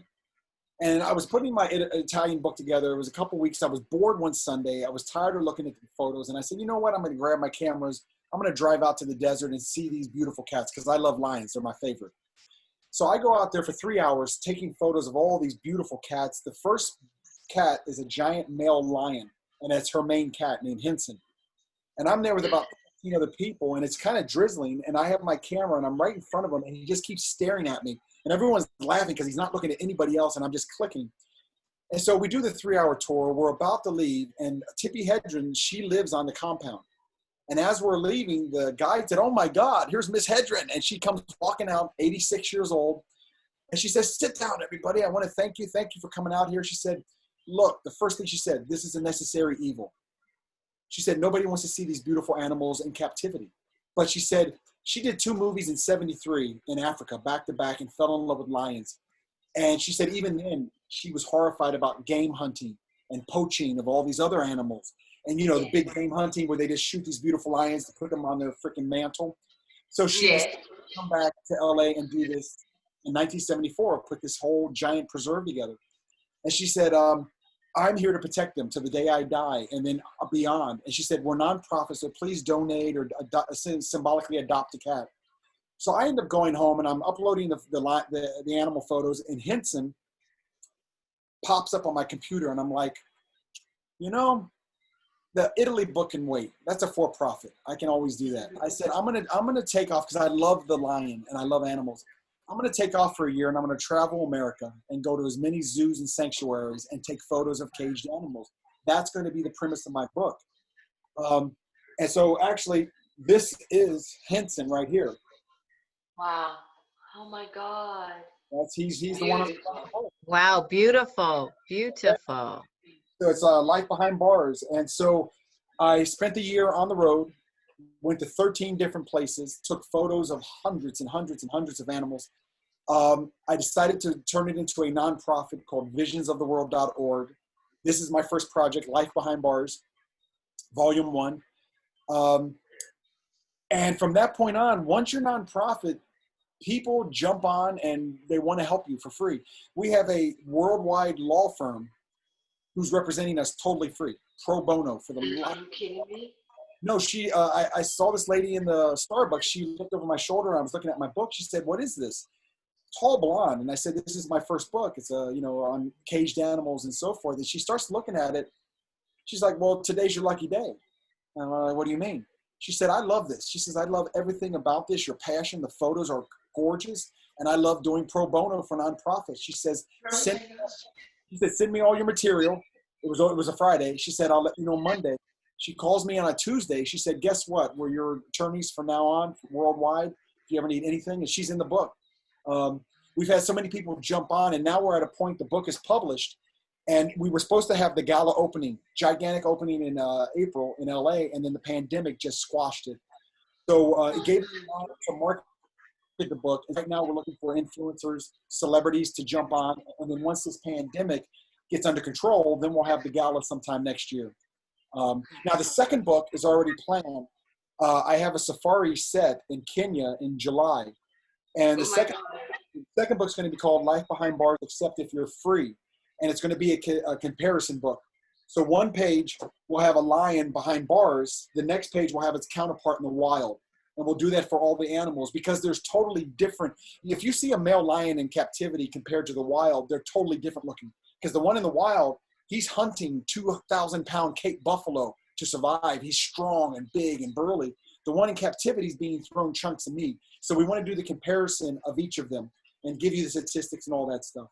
So if you go to the website, visionsoftheworld.org, you'll see we have to be an educational website because we're nonprofit. There's about 7 pages of different things that you can go in there and learn about the animals. You can there's a page for people to tell us their stories of their encounters with wild animals, a donation page. There's a volunteer page. This is my passion project. Being nonprofit, we give half the profits back to all the places we photograph for the life of the book and the photos forever. So that's how we come back. That is an enormous amount of work, Lori G. What are your thoughts tonight? We have been, oh my God, I'm blown. What about you, Lori?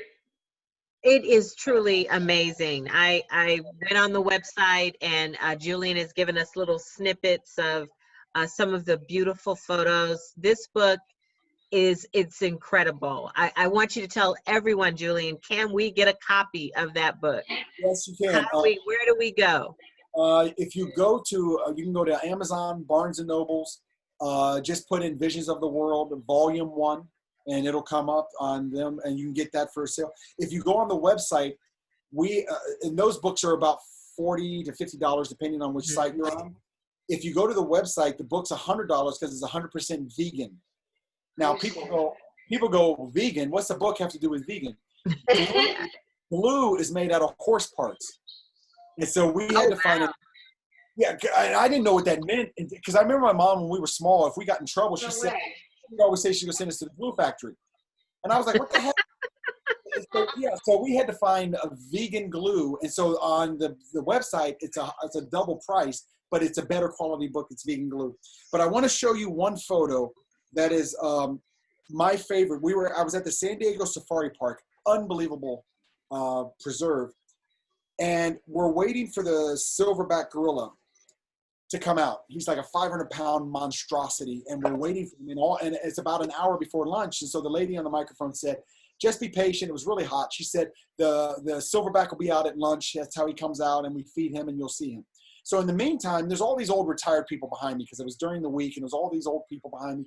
They were looking at my 3 cameras hanging off me and asking me questions, and I'm photographing the female gorilla, and the baby is sitting right on her lap, and the female gorilla, she's like this the whole time. And during the day, I still have my flash on to pop in their pupil to get some kind of life in their pupils. And as I'm flashing, and my camera takes like 12 stills per second, I'm like, and I'm just, you know, I'm flashing and taking a picture of this female, and she's like this, and all of a sudden I hear everybody start laughing behind me. And I stopped. I said, what was so funny? And this little old lady said, the gorilla just flipped you off. I said, well, excuse me? And so I went and looked back at the procession of the gorilla photos. And as she's doing this, you can see the pop. And, you know, remember those pencil sketches and cartoons where you can do one after the other? Right. Right. Yeah. So I'm looking through all my, because I didn't really notice it in the camera. I'm looking through on the playback. And as you see the flash in her eyes, she slowly does this. And I'm like, wow. And this is the photo right here. Oh, wow. Oh my gosh. And there, I have, it was amazing. So then after, let me show you what she did after. So after everybody's laughing at her and she, you know, she gave me the bird, she decides that she's going to grace me with a pose. Let me show you real quick. After she flipped me off, she decided she was going to give me the picture that I was looking for. Ah, beautiful. Oh, that's very nice. Oh my God. Beautiful. But when you look through the book, the thing that is the most amazing thing is when you look in the primates, the chimps, the baboons, the gorillas, the macaques, all of the primates that have DNA close to ours. They're looking into the camera and you can tell that something is going, they're trying to figure you out. It's amazing because it's like looking at a human with hair. It's not like that with the lion, the bear, and the tiger. When you look into their eyes, it's just come closer so I can eat you. There's nothing going on. You know, but with the primates, the beautiful thing about the photos is that you can actually see them thinking and working things out. So, yeah. So that's you know, Wow. I love animals. I just love them. I do That's too. great. I do too. I'm sorry. So Julian, our Zoom room would like to know your website. Okay, so we have several. The first one is the book, visionsoftheworld.org. Yes, I put that in our chat for all of our panelists to see. So we have visionsoftheworld.org. Okay, the second one is journeytosundance.com. And when you go to each of those, there's a video, there's a trailer for the Journey to Sundance. You'll see me on that. When you go to Visions of the World, you'll see it's a minute and a half. I'm talking to the camera about why I did this book. So you'll see that. My clothing company, which is, let me show you. This is one of the shirts I did for Biden. Cool. And that's shades of color.shop. And you'll see we have shoes, everything. It's beautiful.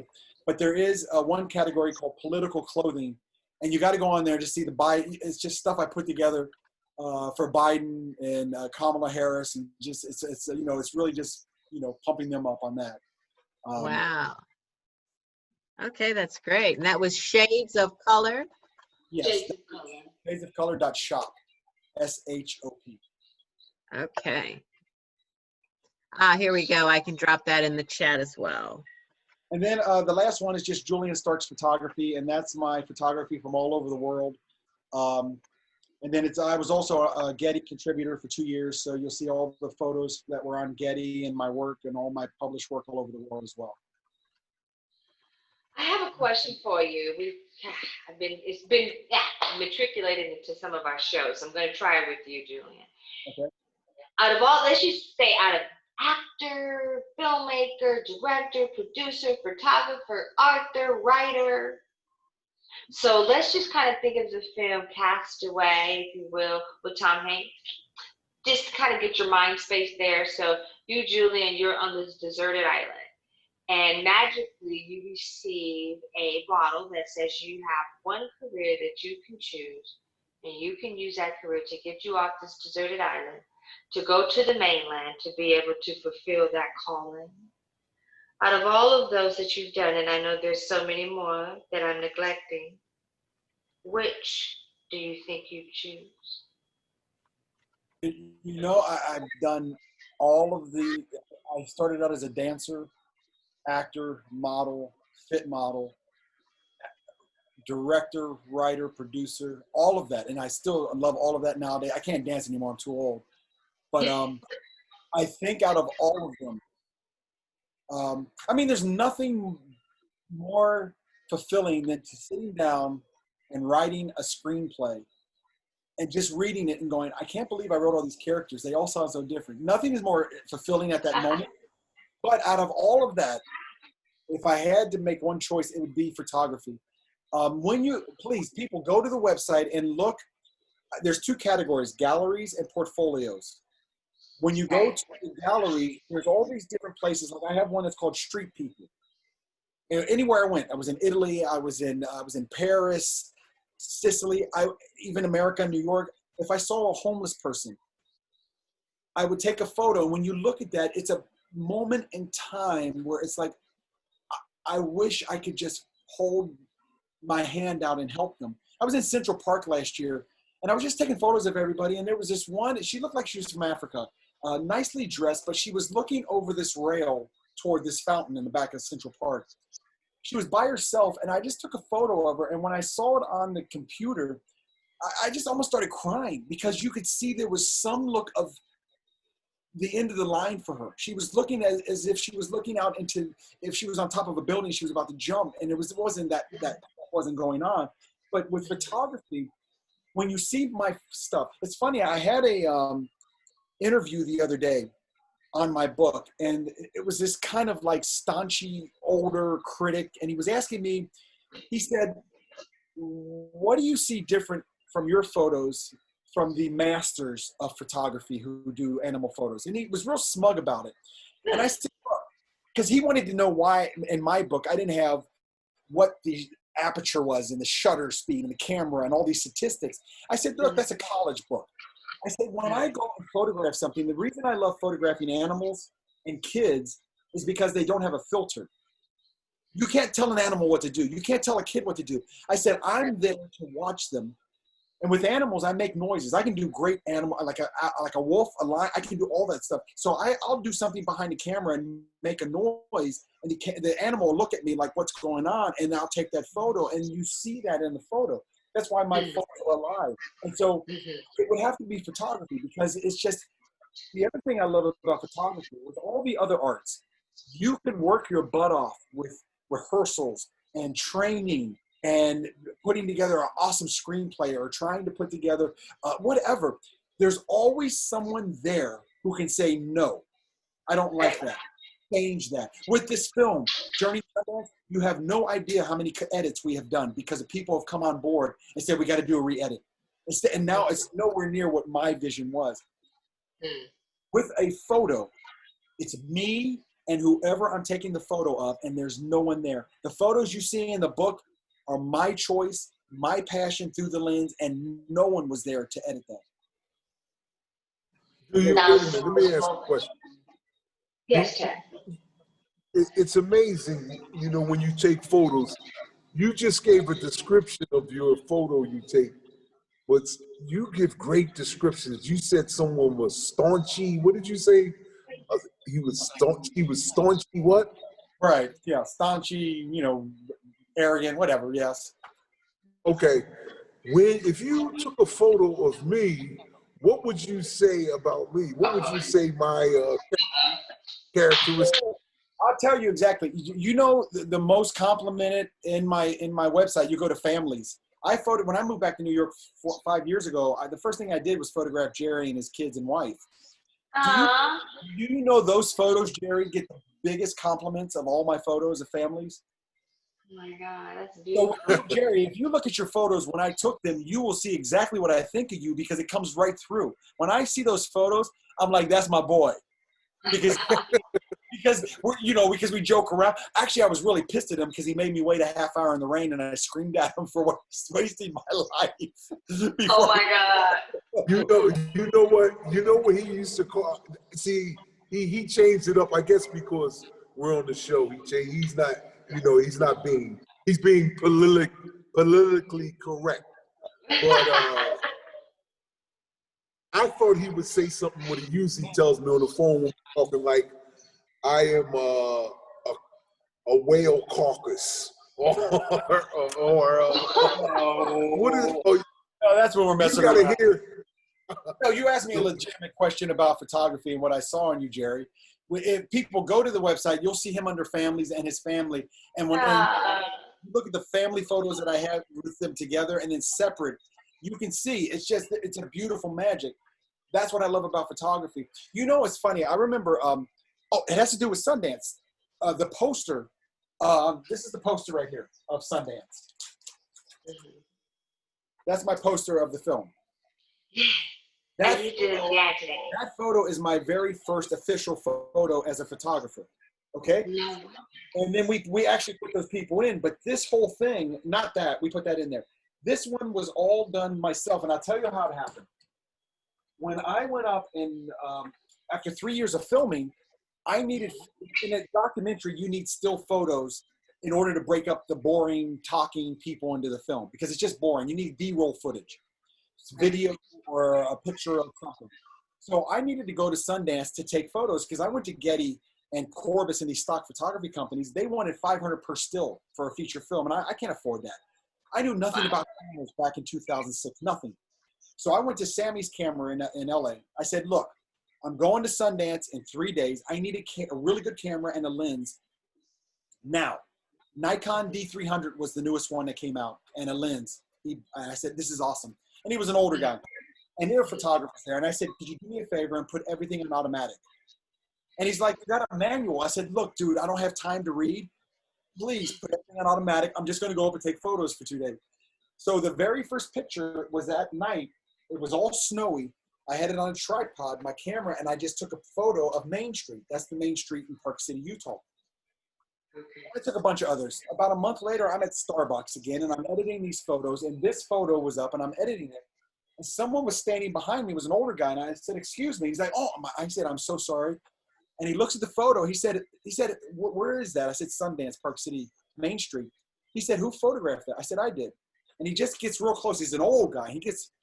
He's looking at it like, he says, what was your shutter speed on or what was your app? And he started talking all this technical crap. I said, brother, I have no idea what you're talking about. And he's like, wait a minute. He said, you took this and you don't know what you're doing? I said, exactly. What's your point? And he said, I'm a photography teacher at Chapman University. And he said, you have what it is very hard for me to teach. And I said, what's that? He says, composition. He said, you know where to put the camera, and it's innately. He said, what's your background? And I said, well, I was a dancer, actor, model, so forth and so on. He said, that's why. He said, you had all those years of experience. It came out to the camera. And I think that's why I love the camera, is because everything, your passion is coming through that lens, and that's what brings that photo to life. Crazy. Man, we have had a very, very, very eventful film show tonight. I've had an amazing time. What about yourself? Did anyone else real quick want to ask a question before we go? Yes. So I was going to let you know that we could have a little bit of Q&A real quick. We got about a couple minutes left. But again, all of your handles, Julian, and any more questions, ladies and gentlemen, Julian Starks. Lori G. Julian, give us your handles again, please. What's that? I'm sorry, you're on mute, Lori. Hello? I'm sorry, I was on mute there. I apologize. The Zoom room is blowing up. Everyone's saying, great work, Julian. Great work. Thank you. I'm blessed to have this opportunity to be on there. I want to thank my good friend, Big Tap, for bringing me onto the show. And I want to thank all of you for your great questions.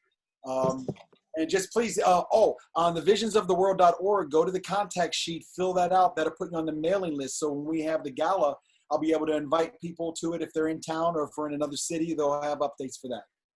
Awesome stuff. Great. And again, I've put all of your handles in our chat for the Zoom room so that you all can Go and check out these photos. They're amazing. They're great. We've got lots of comments that say you were very inspirational, Julian, very informative.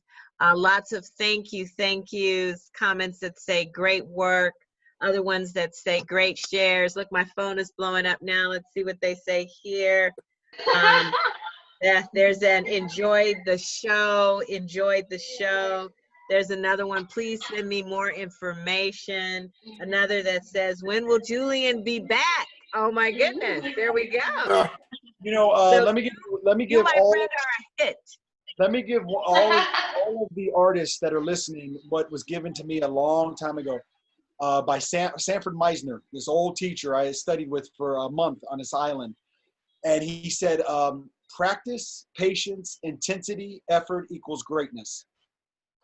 And that's what I've always been going on since 1990 when I heard that. Practice, patience, intensity, effort equals greatness. Mm-hmm. So keep going, keep going, keep going. You may hit a wall. You know what? That's okay. Break through that wall and keep going. If that fails, pick yourself up and keep going. That's what I've done. I mean, no one is going to hold me down. And Jerry knows that very well. He's known me for 30 years. And I just kept going and kept going. Even though he gave up, I kept going. You're my boy, Tap. I'm good. Okay. I don't have nothing to worry about. When you make it, I'm rob. You know what I mean? I got somebody to rob. Oh, wait a minute. You know, I'll tell you one last thing. I remember when me and Tap were working at this restaurant and I was booking all these commercials and making a lot of money. Tap told his friend, he told the other guys working at the door, he said, yo, he's like, Julian's my man. He's my man. You know, when he becomes famous and rich and everything, I'm going to be with him. I said, of course you're going to be with me, Tap. Every day you're going to open my door and you're going to drop me off. You are so bad. Oh, no, he's going to pick me up and drop me off every day. He'll be with me the whole way. Oh, I'm going to be your chauffeur, huh? That's right. That is horrible. But that's if anyone wants to get a hold of me on any of those websites, is my contact info. Please feel free. I love helping people. If you need advice or if you have anything going on, want connections, you want to volunteer for the nonprofit, let me know. I would love to. You know, the other thing for the animal book, if you know of or live in a city with a great zoo or sanctuary, please go on the website and let me know on visionsoftheworld.org.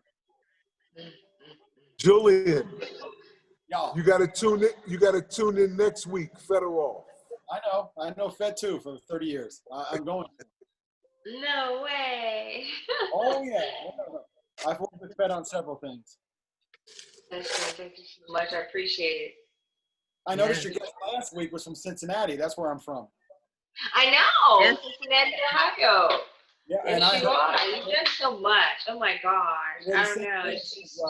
I heard. I went to Covington Homes where we had a player named Dickie Beal who ended up going to Kentucky and playing, but he was second place in Mr. Kentucky. But we all heard about Dwight Anderson. I've been trying to find his movie. I can't find it though. Wow. I thought he said it was on HBO. Yeah, he's going to get a copy. Lori. Told me. He's going to get all of us a copy. Don't worry. Oh, excellent. Okay, because I want to see it because I remember hearing about him when I was in high school. Yeah. That's going to be a great one. It's going to be a great piece of work, everybody. I'm super excited. All right, guys. Well, I appreciate everything. Everybody, thank you so much, Julian. A great night. So appreciate you so very much. Thank you. Thank you. Enjoy tonight. Yes, thank you. God bless you. I love you guys. Thanks, film. Kirsten. Christian, thank you, sweetheart. Thanks, Thank you Tam. so much. Great show. All right. Good night. Lori, love you. Love you too. I'll call you later, Julian. Okay, see ya.